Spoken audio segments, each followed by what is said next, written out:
আল্লাহ ছাড় দেন, ছেড়ে দেন না, এটাই বাস্তব সত্য কথা। এটা আমরা বহুবার প্রমাণ পেয়েছি। আর আল্লাহ, আমরা মুসলমান, বিশ্বাস করতে হবে, অবশ্যই করি, আলহামদুলিল্লাহ।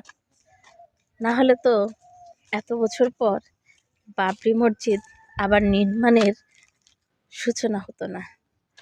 আর এত মানুষের ভালোবাসা অবশ্যই আল্লাহর প্রদত্ত, আল্লাহকে খুশি করার জন্য মানুষ পেয়ে যায়। কিন্তু তারপরও দিন শেষে কেন জানি আমরা মানুষরা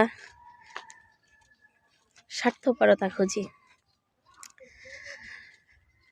স্বার্থপরতা খুঁজলেও কিন্তু আল্লাহ কিন্তু এটার ফয়সালা অবশ্যই করেন। আরও তার চেয়ে বেশি জঘন্য কাজ করে কি আমরা মানুষকে ঠকানোর চেষ্টা করি, তো সেটার ফয়সালাও কিন্তু আল্লাহ অবশ্যই করেন। আল্লাহর ফয়সালা এবং বিচার হচ্ছে সবার মতো, সঠিক সময়ে সঠিক বিচারটাই করেন।